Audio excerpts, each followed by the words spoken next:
ફાળો 16,000 રૂપિયા। ફરીથી ત્રીજા વિકલ્પમાં આજ 60 અને 40ની ટકાવારી વેચાણ ઉપર જળવાઈ રહેશે। હવે સૌથી છેલ્લે મિત્રો આપણું ટેબલ જે છે એ ધ્યાનથી આપણે જોશું। ફાળાની અલગ અલગ વ્યાખ્યા જે છે એ પરિસ્થિતિ અનુરૂપ બદલાતી જાય છે। જ્યારે નફો નુકસાન શૂન્ય હોય ત્યારે ફાળો બરાબર સ્થિર ખર્ચ હોઈ શકે। જો પરિણામ નુકસાન હોય તો ફાળાનું સૂત્ર બદલાઈ જશે, એટલે કે સ્થિર ખર્ચમાંથી નુકસાન બાદ કરવાથી ફાળો મળશે। અને જો નફો હશે તો ફરીથી ફાળાનું સૂત્ર સ્થિર ખર્ચ અને નફાનો સરવાળો બરાબર ફાળો હશે। આ અંગે મનોજભાઈ આપણને થોડીક વિસ્તૃત માહિતી આપશે। મનોજભાઈ। મિત્રો, તમે સ્ક્રીન ઉપર જોઈ શકો છો કે ફાળો, સ્થિર ખર્ચ અને નફા નુકસાનનો જે સંબંધ છે એ ચલિત તત્વને કેન્દ્રમાં રાખીને શોધેલા ફાળાની રકમ અને સ્થિર ખર્ચની રકમને સરખાવતા જોવા મળે છે। ખાસ તો સીમાંતનો અર્થ આપણે છેલ્લો એવો કર્યો તો સીમાંત પડતર એટલે એક એકમના ઉત્પાદન જથ્થામાં વધારો કે ઘટાડો થાય તો એને લીધે જે પડતરમાં તફાવત આવે છે તે અહીં નોંધપાત્ર મુદ્દો બને છે। એટલે સીમાંત પડતરની જે કેટલીક મુખ્ય ધારણાઓ છે એ ધારણા કંઈક આવા પ્રકારની જોવા મળે છે। પહેલી ધારણા એવી છે કે સ્થિર ખર્ચ અને ચલિત ખર્ચ એનું વિભાજન ઉત્પાદન કક્ષાએ થતી પ્રવૃત્તિઓ પાછળના ખર્ચમાં થઈ શકતું હોવું જોઈએ। આ પહેલી મુખ્ય ધારણા છે। બીજી ધારણા છે કે સીમાંત પડતરની ગણતરી કરતી વખતે ચલિત તત્વને જ એટલે કે પ્રત્યક્ષ માલસામાન, પ્રત્યક્ષ મજૂરી, પ્રક્રિયાઓના ખર્ચા જે સામાન્ય રીતે પ્રત્યક્ષ થાય છે તે પ્રત્યક્ષ પ્રકારના ખર્ચાઓનો સમાવેશ આમાં થતો હોય છે। તો એ દૃષ્ટિએ એક સામાન્ય ઉદાહરણથી આપણે મુદ્દો સમજવાનો પ્રયાસ કરીએ। દાખલા તરીકે કોઈ એક વસ્તુની પડતર છે એ 4,000 રૂપિયા છે। કોઈ એક વસ્તુની પડતર 4,000 રૂપિયા છે। એની અંદર સ્થિર ખર્ચ 1,500 રૂપિયા છે। 4,000 રૂપિયાની પડતર છે ત્યારે 500 એકમો બને છે। તો 4,000ના છેદમાં 500 એકમો મૂકવાથી એકમ દીઠ પડતર 8 રૂપિયા મળે છે। હવે અર્થ આપણે જે વિચારીએ છીએ સમજો મિત્રો, ખાસ સીમાંત પડતરનો જે મુખ્ય અભ્યાસ છે એ આ બેઝિક જે એઝમ્પશન્સ છે, ધારણા છે, એના ઉપર આધારિત છે। આપણે એમ કીધું કે 4,000 એકમો એની એકમ દીઠ પડતર 500 રૂપિયા, 500 એકમોની એ 8 રૂપિયા લેખે છે એકમ દીઠ પડતર। એકમો 500 છે, એકમ દીઠ પડતર 8 રૂપિયા છે, કુલ પડતર 4,000 છે। હવે એક એકમમાં ફેરફાર થવાથી દાખલા તરીકે 500ની જગ્યાએ 501 એકમ કરીએ તો પડતર 4,008 થવી જોઈએ। એક એકમનો ઘટાડો કરીએ, 499 ઉત્પાદન એકમો વિચારીએ તો પડતર છે 3,992 થવી જોઈએ। પણ વાસ્તવમાં સીમાંત પડતર પદ્ધતિના અભ્યાસને આધારે આ ઘટના નહીં બને। કેવી રીતે નહીં બને એ મુદ્દો આપણે સમજીએ। દાખલા તરીકે આપણે ઉદાહરણમાં જોયું કે 4,000 એકમોની જે કંઈ ગણતરી છે એ કમલેશભાઈએ વ્યવસ્થિત સમજાવી। આપણે હવે 500 એકમોની એ ગણતરી છે એની પડતર આપણે વિચારી 4,000 છે। એની અંદર 1,500 રૂપિયા સ્થિર ખર્ચ છે। તો 1,500ના છેદમાં 500 મૂકવાથી સ્થિર ખર્ચ એકમ દીઠ 3 રૂપિયા છે। હવે જ્યારે સીમાંત પડતર વિશે નિર્ણય કરવાનો મુદ્દો હોય ત્યારે ઉત્પાદન જથ્થા વિશે કે ફાળા સાથે સ્થિર ખર્ચની સરખામણી કરવાની હોય ત્યારે એક મુદ્દો મહત્ત્વનો બને છે કે આપણે માત્ર ને માત્ર ચલિત તત્વને જ ધ્યાનમાં લઈએ છીએ। તો એકમ દીઠ કુલ પડતર આપણે 8 રૂપિયા આપણા ઉદાહરણ મુજબ લીધી, 4,000ના છેદમાં 500 એકમો મૂક્યા, પણ એની અંદર સ્થિર પડતર એકમ દીઠ 3 રૂપિયા છે, જ્યારે ચલિત પડતર 5 રૂપિયા છે। હવે જેમ એકમો વધે કે ઘટે એ એકમોનો ગુણાકારનો સંબંધ ચલિત તત્વ સાથે છે। તો એ ચલિત તત્વ સાથે ગુણાકારનો સંબંધ મૂકતા આપણને સ્થિર ખર્ચ સાથેની જે ગણતરી છે એ એમ સૂચવે છે કે 500 એકમોએ 4,000 રૂપિયા છે, તો 501 એકમ બનાવીએ, 501 એકમ બનાવીએ ત્યારે 4,005 રૂપિયા પડતર આવશે। ચલિત પડતરનો જ વધારો ઉમેરવાનો છે. એની જગ્યાએ 499 એકમ બનાવીએ તો પડતરમાં 5 રૂપિયાનો ઘટાડો થશે, એટલે 3,995 રૂપિયા પડતર ગણાશે 499 એકમોની. આ ગણિત છે એ એમ સૂચવે છે કે ચલિત તત્વને ધ્યાનમાં લેવાય છે, સ્થિર ખર્ચનું એની સાથે વિભાજન થઈ શકતું હોવું જોઈએ. ચલિત ખર્ચ, ખાસ ધ્યાનમાં લેજો, ચલિત ખર્ચ એકમ દીઠ કોઈપણ ઉત્પાદન કક્ષાએ સ્થિર રહે છે. આ મુખ્ય ધારણા છે. બીજી મહત્ત્વની બાબત છે કે સ્થિર ખર્ચ પરોક્ષ ખર્ચની વસૂલાતના જે આધાર કે દર છે એનો ઉપયોગ કરીને એક ધ્યાનમાં લેવાય છે. મોટાભાગની સ્થિર ખર્ચની રકમ સમય આધારિત હોય છે. તો સમય આધારિત ઉત્પાદન જથ્થામાં જે બદલાવ થાય એને આધારે સ્થિર ખર્ચ હંમેશા ઉત્પાદનના જથ્થા આધારિત બદલાય છે. તો સ્થિર ખર્ચમાં એકમ દીઠ ચલિતતાનું તત્વ ઉત્પાદનને આધારે છે એમ આપણે કહી શકશું.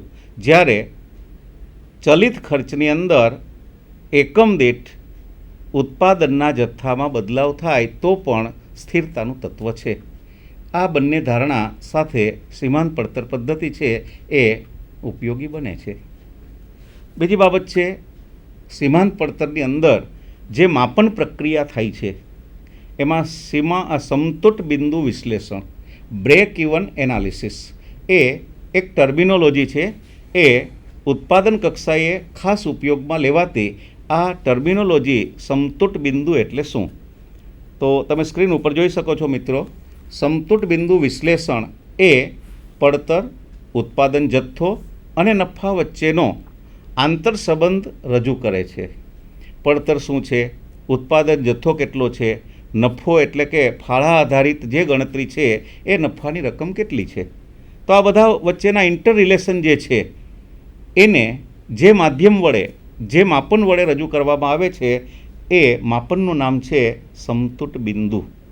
સમતુટ બિંદુ ખાસ કરીને નફા જથ્થા ગુણોત્તર અને સલામતી ગાળો નક્કી કરવા માટે ઉપયોગમાં લેવાય છે. આ બે શબ્દો એવા છે કે જેની ખાસ સમજ કમલેશભાઈ તમને ઉદાહરણ મારફત વધુ વ્યવસ્થિત કરાવશે. છતાં જે નફા જથ્થાનો ગુણોત્તર છે એ સ્થિર ખર્ચની અને ફાળાની એક ગુણોત્તર પ્રમાણની રકમ સૂચવે છે. સલામતીનો ગાળો છે એ સમતુટ બિંદુ એકમોમાં કે રૂપિયામાં નક્કી થયા પછી ખરેખર વેચાણ સાથે એ સલામતીના ગાળાને સરખાવતા, એ સમતુટ બિંદુને સરખાવતા જે રકમ આવે એ સલામતીનો ગાળો છે. જેમ સમતુટ બિંદુથી વધુ વેચાણ થાય એમ સલામતીનો ગાળો મજબૂત બનાય છે, એ મજબૂત માનવામાં આવે છે. તો એ દૃષ્ટિએ સમતુટ બિંદુ વિશ્લેષણમાં બે પદની ખાસ ઓળખ કરવામાં આવે છે. બે પદ ઉપર નિર્ણયો લેવામાં આવે છે કે નફા જથ્થાનો ગુણોત્તર શું છે. તો નફા જથ્થાનો ગુણોત્તર એકચ્યુઅલી એ સ્થિર ખર્ચ અને ફાળાનો ગુણોત્તર છે. તો દાખલા તરીકે નફા જથ્થાનો ગુણોત્તર માની લ્યો 40% છે, તો ચલિત ખર્ચનું એમાં 60% પ્રતિનિધિત્વ છે એમ માનવામાં આવશે. એવી જ રીતે જે જુદા જુદા સમતુટ બિંદુ વિશ્લેષણના નફાને અસર કરતા પરિબળો છે, જેમ કે વેચાણ છે, ચલિત ખર્ચનો ફેરફાર છે, એ અહીં ધ્યાનમાં લેવામાં આવે છે. તો સમતુટ બિંદુ એ એકમોમાં અને રૂપિયામાં માપન પ્રક્રિયાનું એક ગાણિતિક પદ છે જે આ પડતર પદ્ધતિની મુખ્ય કામગીરી માનવામાં આવે છે અને નિર્ણયો લેવામાં એની ઉપયોગિતા છે. મિત્રો, બહુ ઝડપથી આપણે સીમાંત પડતર પદ્ધતિ કેવી રીતે લોકપ્રિય બની, કેટલી ઉપયોગી છે, એના કેટલાક ઉપયોગો છે તમે સ્ક્રીન ઉપર જોઈ શકો છો કે સીમાંત પડતર પદ્ધતિ છે એ સામાન્ય જે જુદી જુદી પડતર નિર્ધારણ કામગીરી છે, ઉત્પાદન નિર્ધારણ કામગીરી છે, એ કાર્યમાં મદદ કરે છે. નફો, આપણે ઈચ્છિત નફો મેળવવો છે તો વેચાણ કિંમત કેટલી રાખવી જોઈએ એના માટે સીમાંત પડતર પદ્ધતિ કેટલીક ગાણિતિક ગણતરીઓ પછી જુદા જુદા વિકલ્પ રજૂ કરે છે. ઉત્પાદનની અલગ અલગ કક્ષાએ નફો શું રહેશે, નફાનું ચિત્ર બદલાય છે તો એ નફાની બદલાતી પરિસ્થિતિ જાણવામાં જેમ ઉત્પાદનની કક્ષા બદલાય એમ નફાની રકમ કેટલી અને કેવી બદલાશે એ જોવામાં સીમાંત પડતર પદ્ધતિ ખાસ મદદરૂપ પુરવાર થાય છે. એવી જ રીતે ઘણી વખત ઉત્પાદન કરતાં એક જ વસ્તુ બનાવતા હોતા નથી. એક કરતાં વધુ વસ્તુઓનું ઉત્પાદન એક સાથે એક જગ્યાએ જુદા જુદા સમયે કરતા હોય છે. તો કયા સમયે કયું ઉત્પાદન મિશ્રણ, કઈ વસ્તુ સાથે કઈ વસ્તુનું ઉત્પાદન સાથે કરવું નફાકારક સાબિત થશે એના નિર્ણયો લેવા માટે, ટૂંકમાં ઉત્પાદન મિશ્રણ અંગે નિર્ણયો લેવા માટે સીમાંત પડતર પદ્ધતિ ખાસ ઉપયોગી અહીંયા ગણાય છે. બજારમાં અલગ અલગ પ્રકારની વેચાણ કિંમત અસર કરતી હોય છે.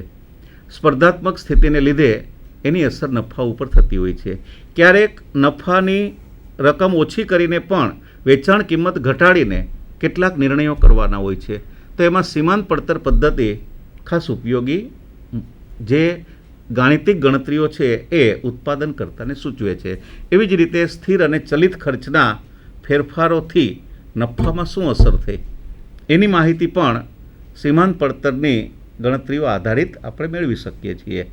સમતૂટ બિંદુ એ એક એવું હિસાબી દૃષ્ટિકોણનું માપન રજૂ કરે છે કે જેનાથી એક કરતાં વધુ પેઢીઓની આંતર તુલના થઈ શકે છે. કેટલાક ગુણોત્તરો સમતૂટ વિશ્લેષણ આધારિત શોધવામાં આવે છે, જેમ કે નફા જથ્થાનો ગુણોત્તર છે. તો આ બધા ગુણોત્તરોની મદદથી પેઢીઓની આંતર તુલના શક્ય બને છે. આ સિવાય તફાવત પડતર પદ્ધતિમાં પણ સીમાંત પડતર પદ્ધતિનો ઉપયોગ થાય છે. તો આવી સમતૂટ જે બિંદુની ગણતરી છે એ સીમાંત પડતર આધારિત કેટલીક અન્ય ગણતરીઓ પણ સૂચવે છે. પણ આવી ગણતરીઓ કરતી વખતે ખાસ પ્રકારના સૂત્રોની સમજણ અને એ સૂત્રોનો ગાણિતિક ઉપયોગ કરીને કોઈ ચોક્કસ પદનું અહીંયા માપન કર્યા પછી સંચાલકીય અને પડતર વિષયક કેટલાક નિર્ણયો લેવામાં આવતા હોય છે. તો એવા નિર્ણયોના વ્યવહારુ ઉદાહરણો ડૉક્ટર કમલેશભાઈ સમજાવશે. આપણે એ વાત કરીએ. મિત્રો, આપણી સ્ક્રીન ઉપર સમતૂટ બિંદુની ગણતરીનું સંપૂર્ણ ચિતાર્થ રજૂ કરવામાં આવેલું છે. સમતૂટ બિંદુની ગણતરી કરવા માટે આમ જોઈએ તો પડતરના જે સામાન્ય નિયમો છે એનું જ પૂર્ણપણે પાલન કરવામાં આવે છે. જેમ કે કોઈ પણ એકાઉન્ટન્સીના નિયમ મુજબ નફો મેળવવા માટેનું એક સામાન્ય સૂત્ર હોય છે કે વેચાણમાંથી એટલે કે આવકમાંથી કુલ ખર્ચ બાદ કરવામાં આવે તો આપણને નફો કે નુકસાનનું પરિણામ મળે છે. હવે આ જ વસ્તુ સમતૂટ બિંદુ વિશ્લેષણમાં થોડીક અલગ રીતે રજૂ કરવામાં આવે છે અને એનું મુખ્ય કારણ એ છે કે અહીંયા એવા એકમો મેળવવાનો પ્રયત્ન કરવામાં આવે છે કે જેથી ઉત્પાદક સંચાલક ઉત્પાદન પ્રક્રિયાને અંતે નુકસાનીનો ભોગ ન બને કે નુકસાન સહન ન કરવું પડે. તો સમતૂટ બિંદુ એકમોમાં મેળવવા માટેનું સામાન્ય સૂત્ર એવું છે કે ઉત્પાદન પાછળ કરવામાં આવતા કુલ સ્થિર ખર્ચ, જે મનોજભાઈ આપણને સરસ રીતે સમજાવ્યું કે સ્થિર ખર્ચની રકમ ઉત્પાદનની કોઈ પણ કક્ષાએ સમાન જ રહે છે, જ્યારે એની એકમ દીઠ પડતર જે છે એ એકમોની સાથે બદલાતી રહે છે. તો સૌપ્રથમ સમતૂટ બિંદુ મેળવવા માટે સ્થિર ખર્ચ રૂપિયામાં હોવું જરૂરી છે. બીજી આવશ્યક કિંમતો છે જેમાં એકમ દીઠ વેચાણ કિંમત અને એકમ દીઠ ચલિત ખર્ચ. આગળ આપણે જોયું એ મુજબ એકમ દીઠ વેચાણ કિંમતમાંથી ચલિત ખર્ચ બાદ કરવામાં આવે છે ત્યારે આપણને એકમ દીઠ ફાળો મળે છે, જેને આપણે સી એટલે કે કોન્ટ્રીબ્યુશન તરીકે પણ ઓળખી શકીએ છીએ.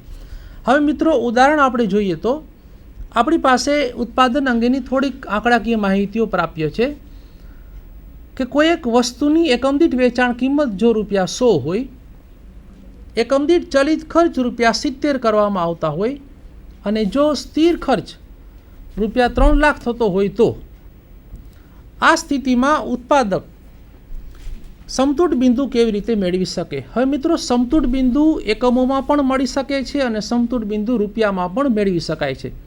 એટલે કે જો સમતૂટ બિંદુ એકમોમાં મેળવવું હોય તો સ્થિર ખર્ચ જે આગળ આપણે જોયું એ મુજબ ₹3 લાખ થાય છે.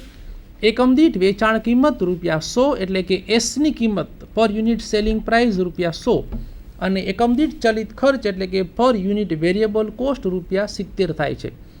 તો 3 લાખના છેદમાં ₹30 એકમ દીઠ ફાળા વડે સમતૂટ બિંદુના એકમો આપણને 10,000 મળે છે. એટલે કે જો ઉત્પાદક સંચાલક 10,000 એકમોનું ઉત્પાદન અને વેચાણ કરશે તો નફો કે નુકસાન નહીં આવે. જેને સમતૂર બિંદુ તરીકે ઓળખવામાં આવે છે. જો આ જ સમતૂર બિંદુ મિત્રો રૂપિયામાં મેળવવું હોય તો એનું સૂત્ર પહેલાં જેવું જ રહેશે, માત્ર એક નવું પદ સૂત્રમાં ઉમેરાય છે. એટલે કે સમગ્ર ગાણિતિક પ્રક્રિયાને અંતે ફરીથી એકમ દીઠ વેચાણ કિંમત વડે ગુણાકાર કરવાથી તમને સમતૂર બિંદુ રૂપિયામાં મળે છે. જે આપણે બીજા સૂત્રમાં જોઈ શકીએ છીએ કે 3 લાખ આપણો સ્થિર ખર્ચ છે, એકમ દીઠ વેચાણ કિંમત 100, એકમ દીઠ ચલિત ખર્ચ આપણે 70 એમાંથી બાદ કરીએ છીએ અને ગુણાંકમાં ફરીથી એકમ દીઠ વેચાણ કિંમત મૂકીએ છીએ અને આમ આપણને 10 લાખ રૂપિયા જે છે એ સમતૂર બિંદુ રૂપિયામાં મળે છે. હવે આવું જ એક બીજું અન્ય ઉદાહરણ જે આપણને ગાણિતિક પ્રક્રિયાઓ વધુ સરળતાથી સમજવા માટે ઉપયોગી બનશે અને આ માટે આપણા સંધાનના કાર્યક્રમના જે કંટ્રોલ રૂમના આપણા સાથી મિત્રો છે અને કેમેરામેન છે એમની સુંદર મજાની વ્યવસ્થાને આભારી આપણે આ ઉદાહરણ જે છે એ બોર્ડ ઉપર ગણતરી દ્વારા સમજીએ છીએ. મિત્રો, આ સ્ક્રીન ઉપર રાખેલું ઉદાહરણ આપણે ખાસ ધ્યાનથી વાંચશું.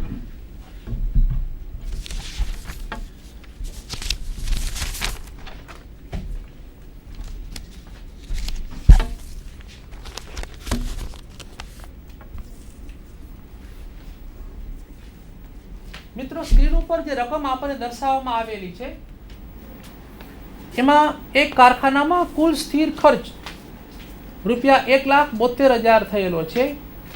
એકમ દીઠ વેચાણ કિંમત રૂપિયા 20 અને એકમ દીઠ ચલિત ખર્ચ રૂપિયા 15. આ વર્તમાન સ્થિતિ આપણી પાસે છે અને એના આધારે સમતૂર બિંદુ અને એની સંબંધિત અલગ અલગ કિંમતો આપણે મેળવવી હોય અથવા તો અલગ અલગ કિંમતોમાં જો ફેરફાર કરવામાં આવે તો કિંમતો આધારિત સમતૂર બિંદુ ઉપર એની કેવી અસરો પડશે એ આપણે એક વ્યવહારુ ઉદાહરણ દ્વારા જોઈએ છીએ. તો મિત્રો, સૌ પ્રથમ જે આપણી પહેલી જરૂરિયાત છે સમતૂર બિંદુએ વેચાણ કેટલું હોવું જોઈએ. તો મિત્રો, આપણે આ ગણતરી ધ્યાનથી જોશું.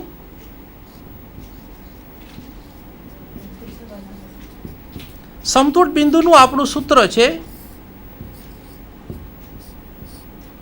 સ્થિર ખર્ચ છેદમાં એકમ દીઠ વેચાણ કિંમત અને એમાંથી આપણે બાદ કરી છીએ એકમ દીઠ ચલિત ખર્ચ.